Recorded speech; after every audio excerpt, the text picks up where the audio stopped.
huli kaming pumunta rito, ginigiba na yung bahay eh. Tsaka wala nang bubong. At walang nakakaalam kung ano yung magiging kapalaran nito.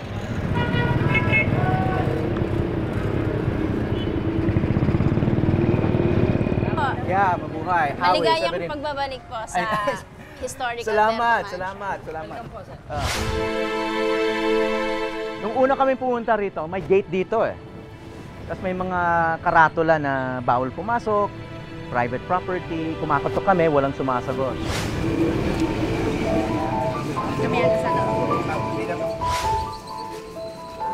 Dito.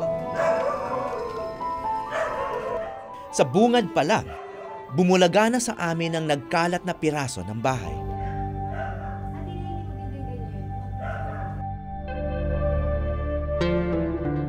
Kinatay na ang mga hagdan at sahig. At wala na rin ang mga dingding at kisame na siyang naging saksi ng kasaysayan. At pati ang pundasyon, hinuhukay na rin. Unti-unti nang ginigiba ang makasaysayang mansyon sa Biñan.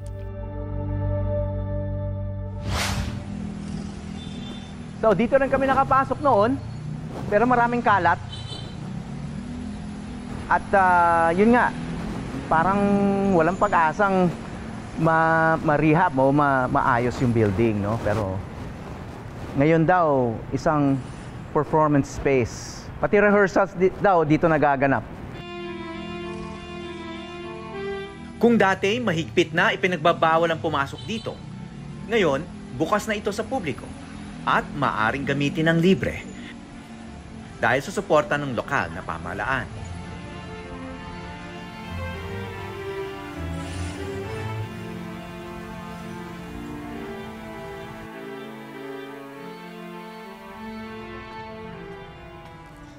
Wow, okay. Ang lapat pala rito, ano? Opo, andito po tayo sa second Inilibot floor. ako ni Vicky Pacris, empleyado ng Biñan LGU.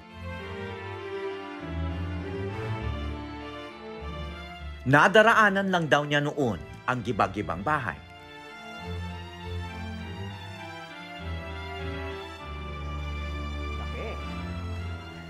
Hindi ko po alam na ancestral house ni Teodora Alonso.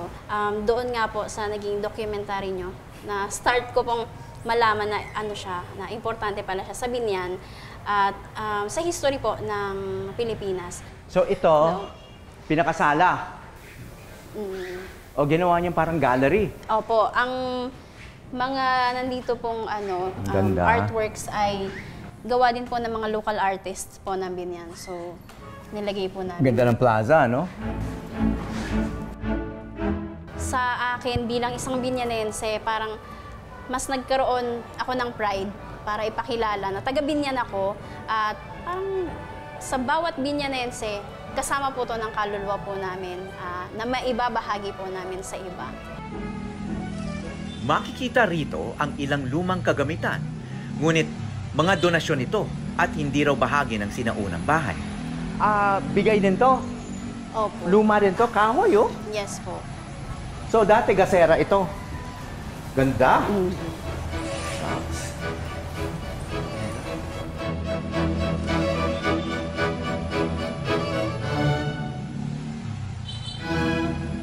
Ano to? Gawa sa kamay lahat, oh. Ang inukit. Pati itong salamin, no? Mga salamin. Pero lahat ito bigay. Opo. Yung mga interiors, tinanggal na. Opo.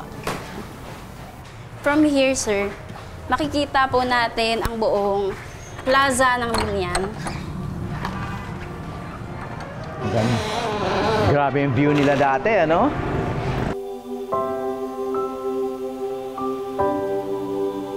Noon pa, may simbahan na dyan. Opo. Ito pa rin Pero yan? maliit lang po iyon noon. Pinalaki nyo? O simbahan parang pinalaki. nagkaroon po kasi Parang ng kapilya mga lang. natural calamity. So, na lindol, tas nasunugan ng 2 beses. Noong panahon ng mga Espanyol, pinlano ang mga bayan katulad ng Biñan, na nasa sentro ang plaza at simbahan. Nandyan din yung opisina, mga gusali ng gobyerno, nakapaligid, at may mga ilang bahay katulad nito na kung saan nakatira yung mga importanteng pamilya sa bayan. Ako part ng ano. Okay, syempre, high school. Opo. Bahagi rin si Vicky ng cultural mapping na isinagawa sa Binyan. So ano bang cultural mapping na naganap dito sa inyo? 6-month period po yung naganap doon sa cultural mapping. Tapos, mga pamana po ng Binyan, may mga natural heritage, tas may tangible, immovable, yung mga lumang bahay, mga lumang istruktura. Isa sa kanilang mga natuklasan, ang kampanang tinutukoy raw ni Dr. Jose Rizal sa kanyang nobelang Noli Me Tangere. Ang Binyan daw ang pinagbasihan ng bayan na binanggit sa nobela. Ang bayan ng San Diego. So way back during Rizal's time here, nagkaroon daw ng malakas na pag-ulan, tapos nagkaroon ng pagkidlat at tinamaan po yung bell tower ng Dito? Binyan. At tinamaan specifically yung kampana ni Santa Barbara.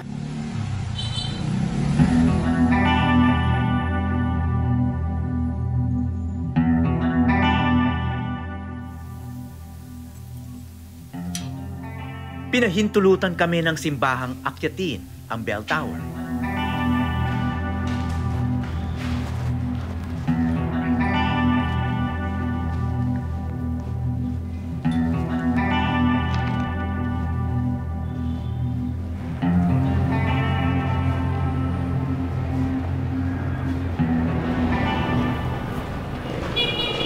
Ito pa rin yung sinaunang mga kampana eh. 1841. Mga taga rito, alam nila na yung kaganapan na yon ay nangyari talaga rito sa simbahan ng Binyan. At ito yung katibayan. Nagkaroon ng biyak. Hanggang ngayon, yan ang pruweba. Maraming salamat sa pagtutok sa Eyewitness, mga kapuso. Ano masasabi niyo sa dokumentaryong ito? I-comment na yan at mag-subscribe sa GMA Public Affairs YouTube channel.